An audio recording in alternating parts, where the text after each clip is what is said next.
Hello guys, and welcome back to another Cavcast!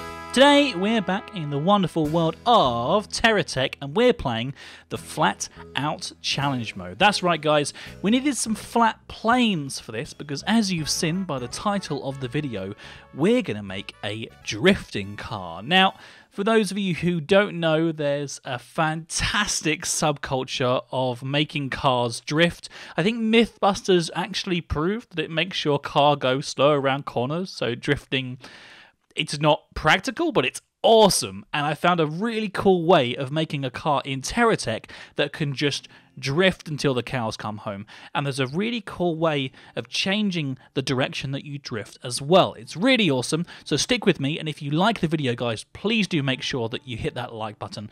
Today we're going to make this as quickly as we can for you, and then we're going to just do a couple of minor adjustments as well. But first I want to talk to you guys about how essentially this works. The really cool thing about this game, and a lot of the bits and pieces that it has built into it, is that there's these new wheels that they've put in which have this kind of enhanced speed almost. Now what I'm going to do is I'm going to essentially make a really basic car. It's, you know, it's not a very good car, but it's a car nonetheless. We're going to put a spoiler on the front like this, and then we're also going to grab one of these spoilers and pop it on the back. Now this, essentially, apart from the fact that we have the spoiler that is too wide rather than one, so the car technically needs to be too wide, we're actually going to have to use this one instead, the big spoiler, because it's not central otherwise, and that would make it very difficult to drive. If we just start driving around with this, as you can see, there are some lines coming off of the vehicle, which indicates a method of force. Now, you've already seen this with some of the planes that we've built in the other tutorial videos, and if you haven't seen those already, make sure that you go and check them out. But essentially, what this is doing for us is it's making sure that the car is really grippy. As you can see, we have front downforce coming off of the front spoiler, and we have rear downforce coming off of the rear spoiler. Now, if we were feeling really inventive and wanted to get more downforce in the correct places, we would put the wheels a bit further forward, so they're just next to the front spoiler, so the downforce is on the suspension of these wheels, and then we do a similar kind of thing for this. So we'd put the spoiler just behind the back wheels.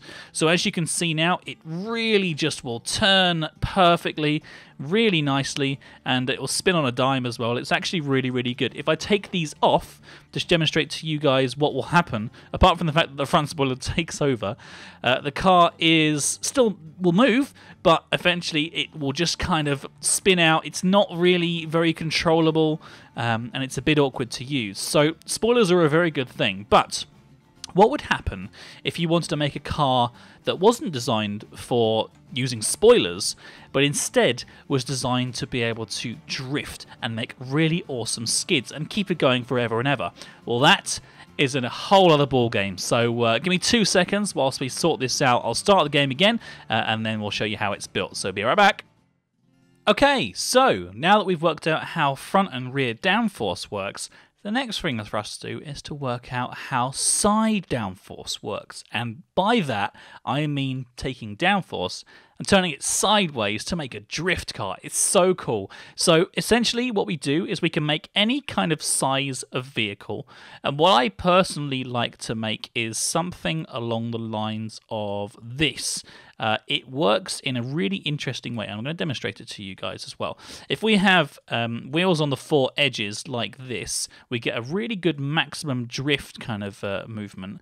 It really becomes just super quick. You can turn on a dime. It's really smooth, and actually you can get a little bit of drifting going just with it on its own, and you can just hold down the controls and it will work. And it's actually a really cool little way of just running if you want to just have a really basic vehicle. But what happens if we take one of these too wide small spoilers and put it on the back facing upwards like this? What do you think is going to happen?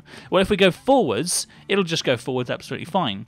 If we turn the opposite way that the spoiler is trying to create downforce, it'll do a little bit of a spin out, and then it will just do donuts constantly whilst we hold down the keyboard button. But if we go forwards and we go the opposite way, as you can see, I'll do that again just to demonstrate to you guys. So this is the wrong way, and then this is the right way. As soon as that downforce from that spoiler kicks in, you can see it just sort of like take the back end of the vehicle out, and then you can just drift for as long as you want. You can do sort of a slightly smaller drift by holding down right.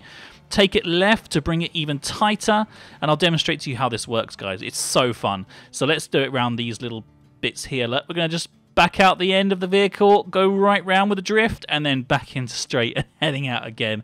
Oh, it's so good. Do it around here again. Ready? It's just gonna the vehicle's gonna back out ever so slightly. Oh, look at that! Nice. It's so awesome. It's so much fun. And as I said before, you can actually change this around. So if you wanted to do a different way, just while you're driving, just quickly change this to be that way round, and then the downforce will be on this side of the car rather than the other. So you do a little jump while we're drifting there. Let's see if we can get that to happen again. That was so cool. Whoa! Oh, it's so awesome. I really enjoy it. I think that is just such a nice way to drive, and the downforce that's coming from the side as well does really interesting things physics-wise to driving out mountains, as you can see. So as soon as it leaves the ground, it has a little bit of a struggle, but it's really interesting. Let me show you. If I jump off this cliff here, it just kind of ever so slightly messes with it, and it makes it just that little bit more kind of interesting when it moves around. But we can break into that drift kind of maneuver, and then we can just like literally drift up mountains and stuff. It's so much fun. So that's the really kind of basic style that we can design. It's really awesome, and it works really, really well. But what if you wanted to do something a bit more interesting?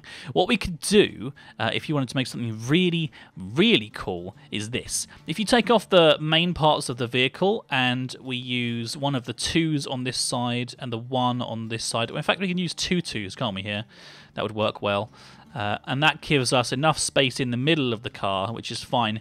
Put a 2 spoiler on the back like this, but then actually have some additional spoilers. Ready? So we put one up like this, and then we put the other one counteracting it like this. Oh, I went past it. There we go, like this. I think it's this way around.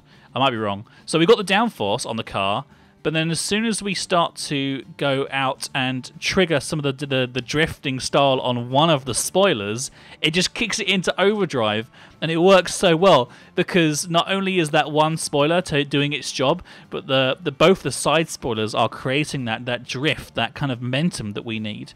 So as you can see now, it's really maneuverable, but it works extremely, extremely well.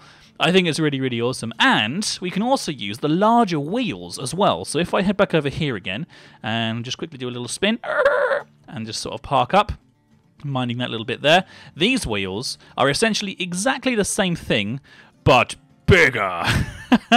They're so much fun. So if I just quickly add these to it, what you guys will see is that actually it works really, really well. There we go. So as you can see, still got the maneuverability, but our top speed currently is 97, and now it'll be hopefully a bit better. Oh, it might not actually, because we've got more weight in here, it might not be any better.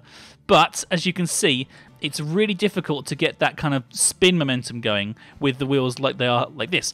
That's because they're spaced too close together. So we've got to do a couple of more adjustments to make sure this vehicle works well with these extra sort of larger wheels. One of the things that we can do is lower the center of gravity.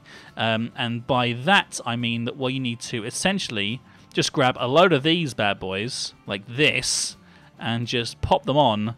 And then we've got this really interesting vehicle. Now, if we just quickly take this down here, and then take this one up here, the vehicle's going to be heavier, so it might be a little bit slower. But everything is much lower to the ground, so it controls a lot nicer. And as you can see, now that the center of gravity has been changed, we can still get that really nice drift, that really nice spin, and actually, it's still really controllable. So because the wheels are much larger, and also the center of gravity is a bit lower, you're able to see this now. It's really easy to be able to do mountain climbing if we actually get the car and move actually up the mountain. The acceleration from these wheels is significantly better, but also getting that drift up here is really, really awesome as well. So essentially, we could apply this car into Need for Speed Tokyo Drift and win. really just win. Absolutely fine, no problem at all. And also, if you wanted to do something really, really cool, we can make a flying car as well. But if you want to see how to make a flying car, you're going to have to tune in next time because this video is done. Thank you very much for watching, everybody. I hope this has taught you how to make a drifting vehicle. Don't forget, you only need to have one of these spoilers. You don't need to have both of them, and it will still have that control that we're looking for. You can also adjust this a little bit more if you want to, change it up a little bit, take off some of the contents on the front here, even put a front spoiler on if you want to as well. Nice and straightforward. You can even try, if you're feeling really adventurous, using front spoilers like this sideways and see what that does to your vehicle. Well, I'll have to let you guys play with that on your own. But until next time, guys, I've been Caf of the Cafcast. Please make sure that you like the video if you did enjoy it and if you did learn something. If you want to see more of these, we're going to need to see those likes. So thank you very much for watching, as always, guys, and I'll see you all next time. You've been watching the Cafcast. We hope you have enjoyed the show. Don't forget to check out all of our other videos. Oh, and be sure to subscribe to us if you like what you see. That way I'll know to make more and that you really like me. So, you've been watching the Cafcast. We hope you have enjoyed the show. Don't forget to check out all of our other videos.